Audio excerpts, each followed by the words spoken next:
Assalamualaikum warahmatullahi wabarakatuh, and very good afternoon. Thank you for being with me today in the research methodology class held by our Faculty of Technology Management and Business. So today I'm going to take over this course. If I'm not mistaken, this course has been going on for the second week, I think. So now it's my turn to take over, and I'm going to I'm going to share about my experience, especially in research methodology. I hope that whatever that I'm going to share with you are going to be helpful, especially for you guys who have just started your masters by research or your PhD. Okay. Bear with me for a while. I'm just going to open up my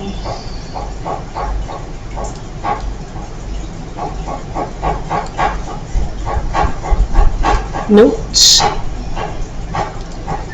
Okay, so I hope you can see this.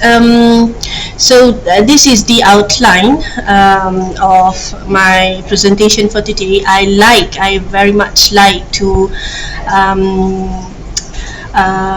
make my presentation look like a tree, as what you can see in front of you now. Why? Because for me, whatever that I'm trying to tell you, whatever that I'm trying to share with you, it's like ever-growing tree, okay, which is it's not going to stop anywhere. Okay, it means to say that whatever that I'm sharing now is not only one way, or it's not only one perspective.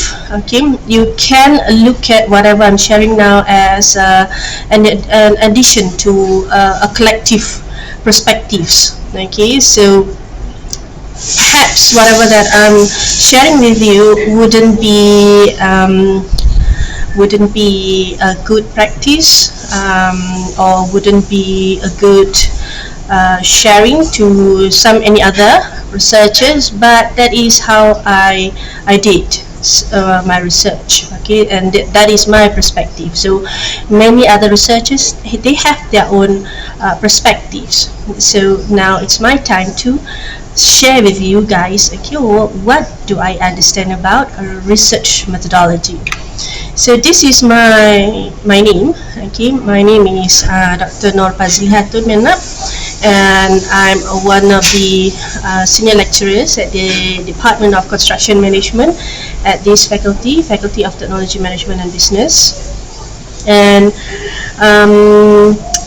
I've provided a QR code so that you can scan, just in case if you would like to contact with me to share or to ask any question. So I provided this link.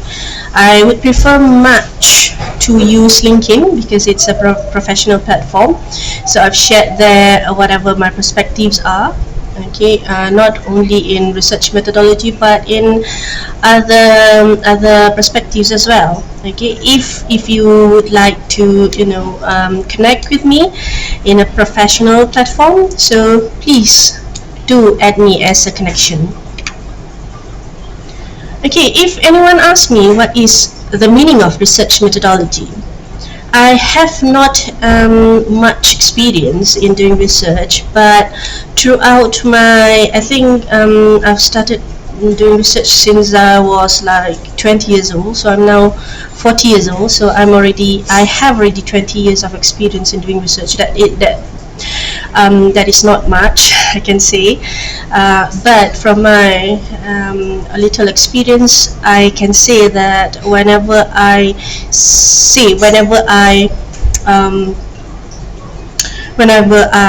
talk about research methodology, I would rather think it as like a blueprint, okay, as what you can see in my presentation now. So a blueprint is something like a plan. Okay, if perhaps you want to build a house for yourself and for your family, you need to have a plan before you do it, right? So that is research methodology to me. So I need to think, I need to write, I need to do research in order for me to build up the house that I always dream of. So it's like a blueprint to me. Research methodology is a blueprint, okay, of how to test my research hypothesis. So if anyone asks me, can you draw a diagram or a picture of research, I would answer, I would draw research like a sand clock, like what you can see in my in my slide here. A sand clock is, you know, the a much traditional way of knowing the time, especially allocated time.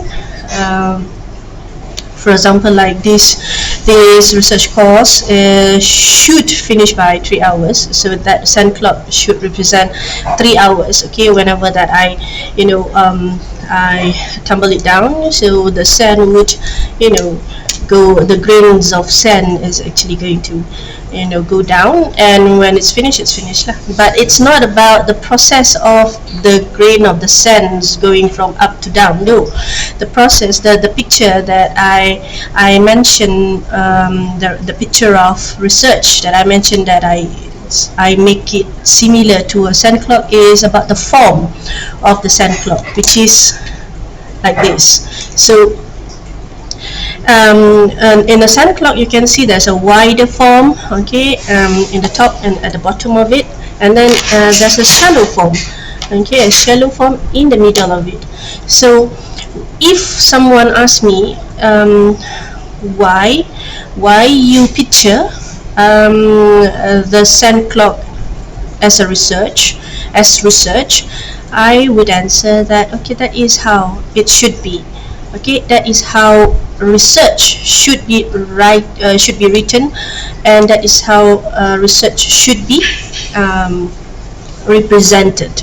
Okay, so the wide form of research would include the wide, would represent the wide idea or the wide discussion about a particular thing.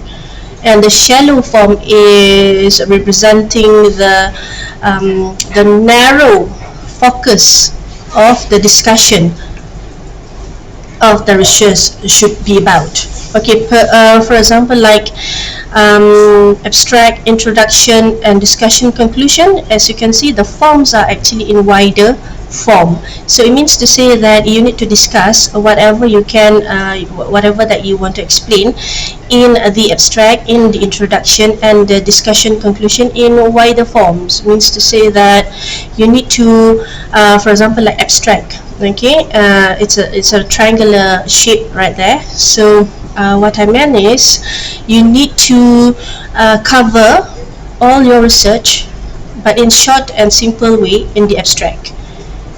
But if for introduction, okay, you start, the forms start with wider scope and then narrow scope.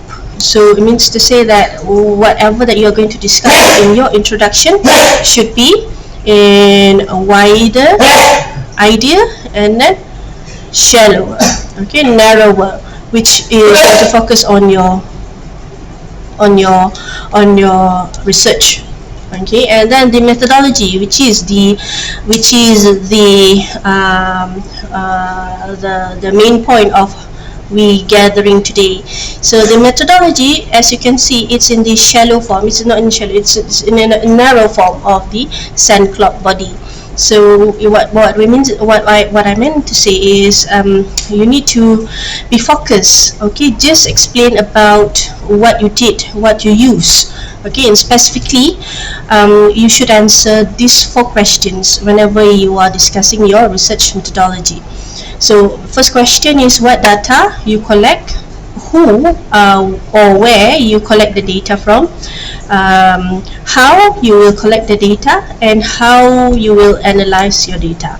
That is the 4 aspects of methodology that you should discuss in your thesis. Okay, and obviously what you should think about in your research methodology, nothing else.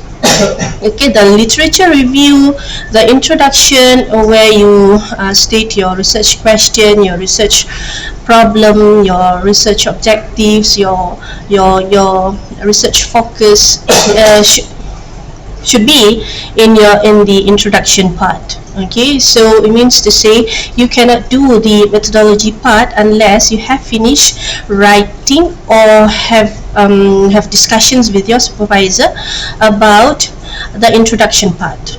Okay, so it means to say that you need to be clear on your problem statement, on your objectives, on your hypothesis, on your scope, and your perhaps your limitations. All right. So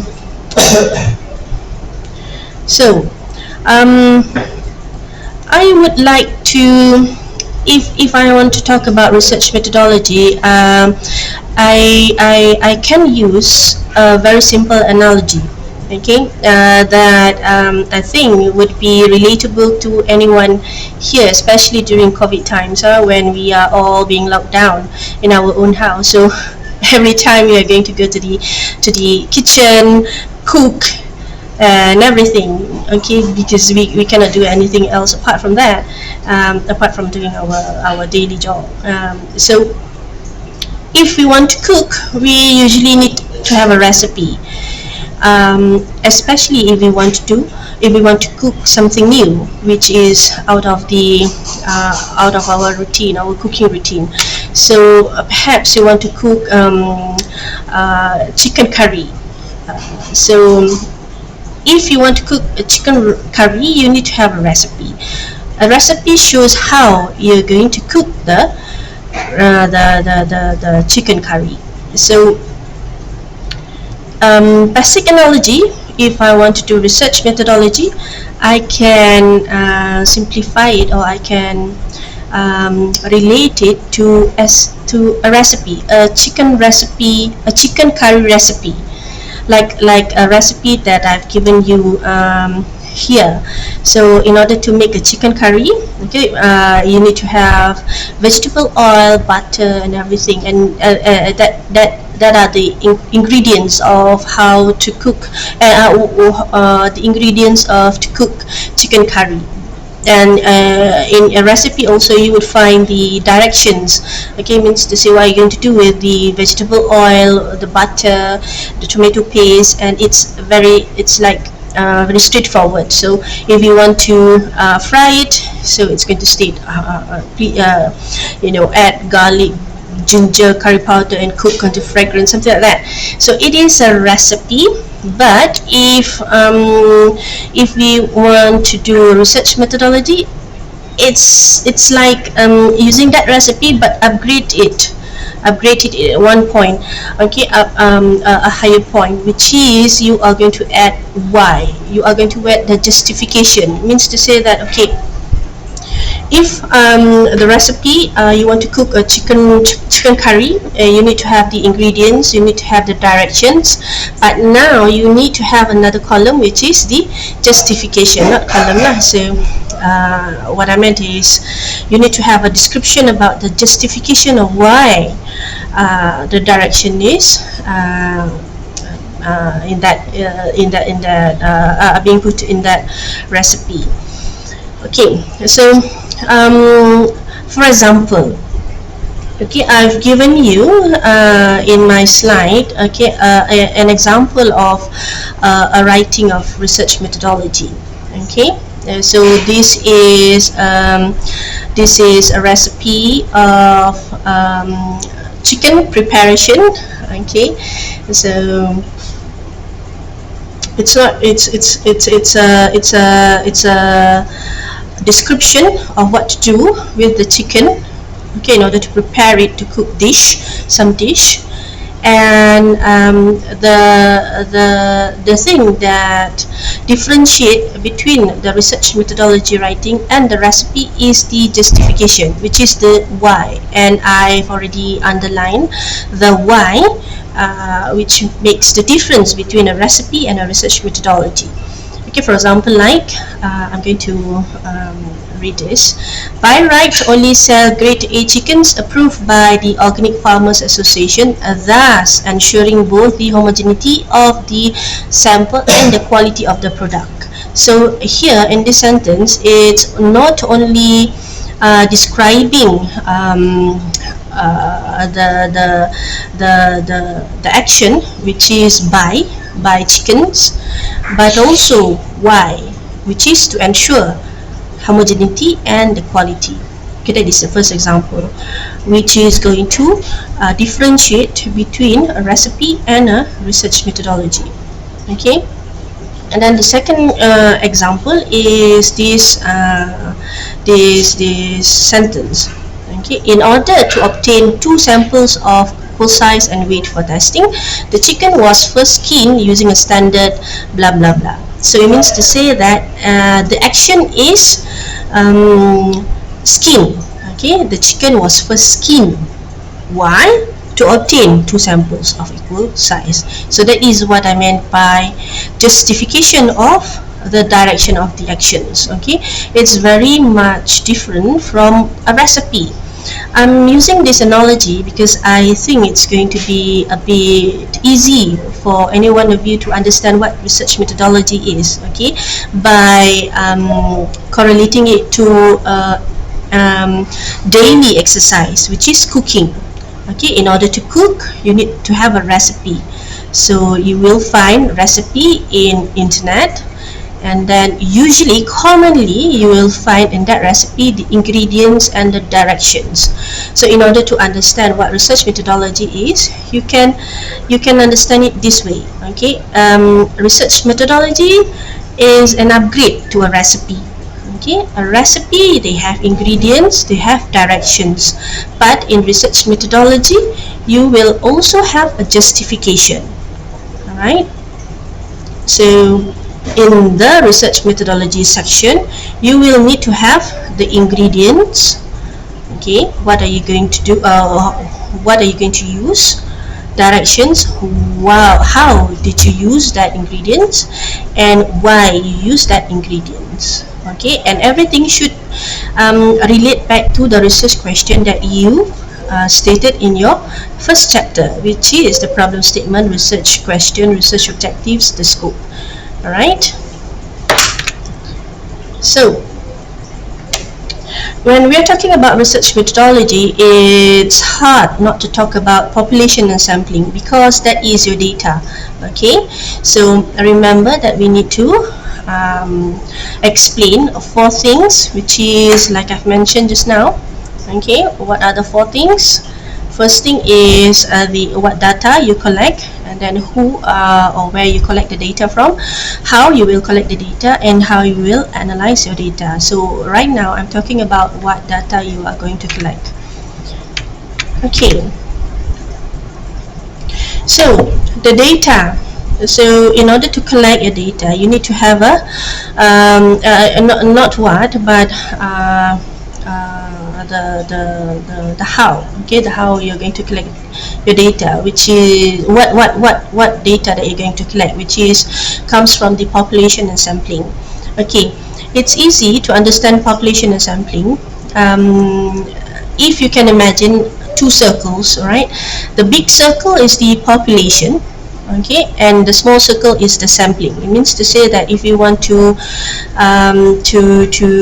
test one big population, in order to understand that population, you need to have a sample, because you wouldn't have the, in order to make a research which is sustainable in terms of time, quality, and cost, you wouldn't have the resources to test the population, because population usually big numbers. Okay, so in order to do that, you can have a sample.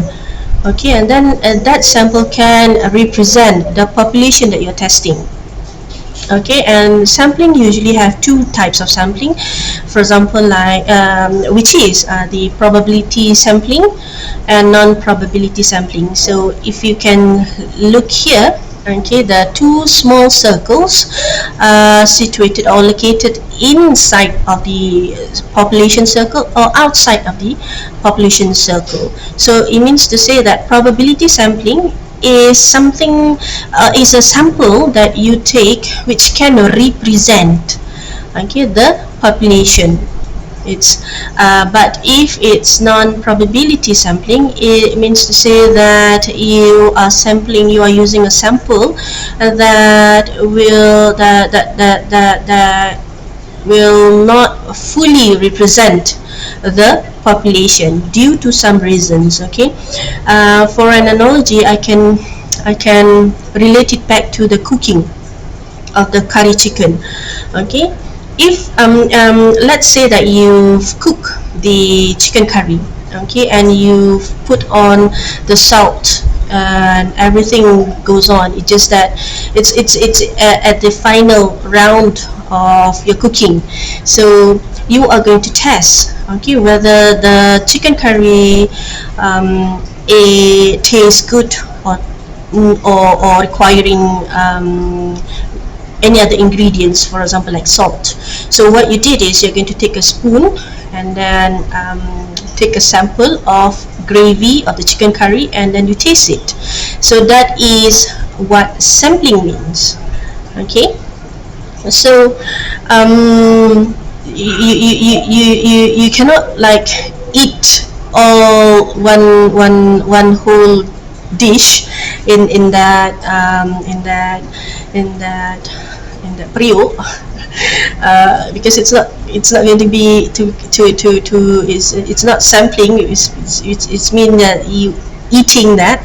So if you are using this one spoonful just to taste the gravy of the chicken curry, it means that you are doing probability sampling. It means to say that when you taste, when you are able to taste the salt, the sweetness, okay, the saltiness of the gravy, then you can say that okay, the chicken curry is good to eat.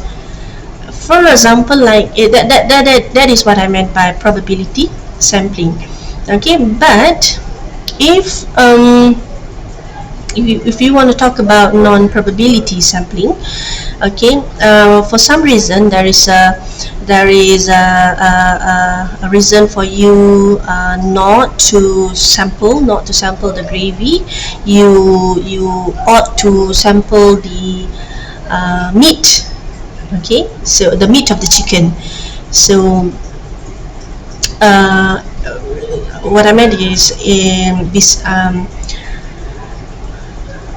in order for you to test the chicken curry that you cook, okay, you taste the meat of the chicken instead of the gravy for some reason that I don't know, perhaps you just want to eat the chicken meat, not the gravy. So there's the justified reason that you want to taste the meat.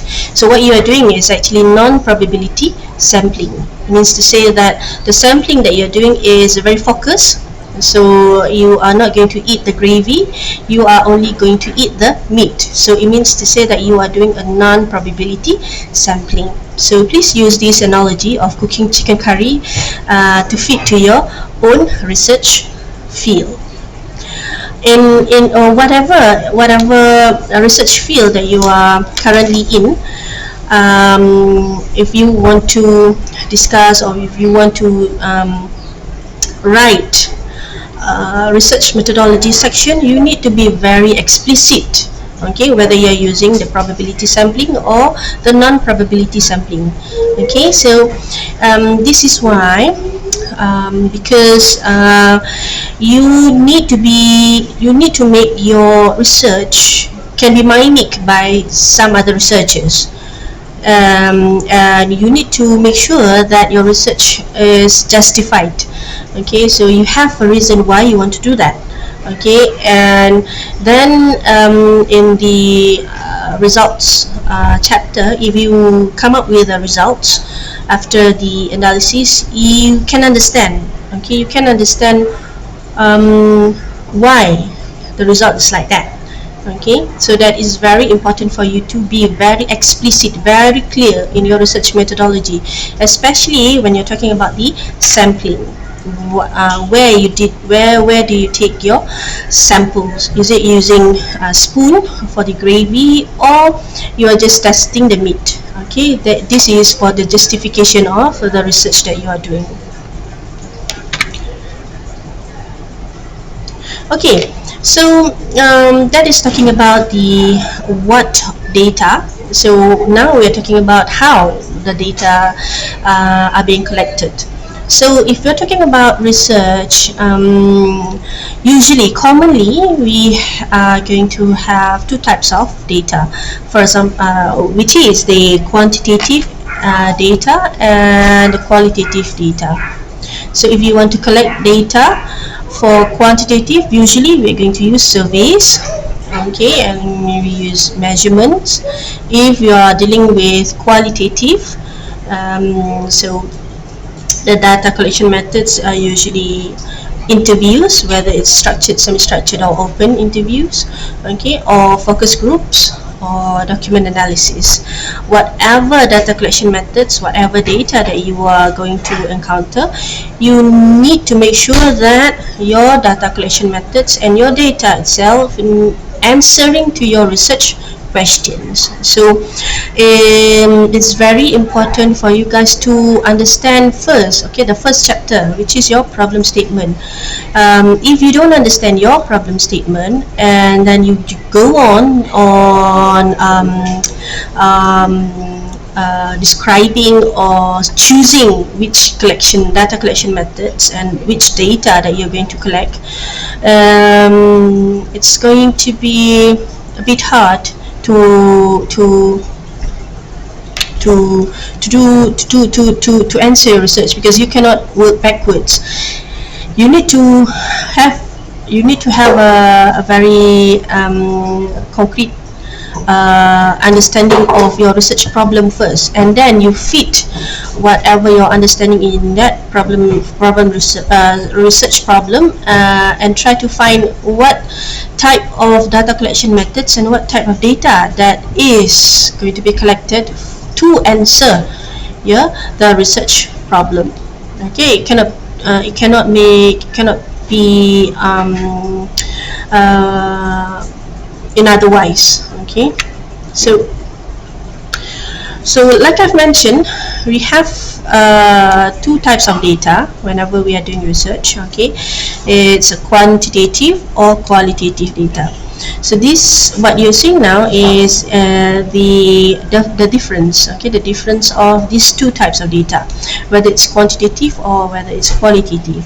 Usually, if we are talking about quantitative, the type of data that we encounter is numerical, whatever about numbers. Okay, and if we are talking about qualitative analysis, it's non-numerical, whether it's in text or in documents or everything. So the purpose of doing quantitative analysis is to ascertain size, magnitude, amount, etc., whatever that we can quantify. Okay, so that is a quantitative data.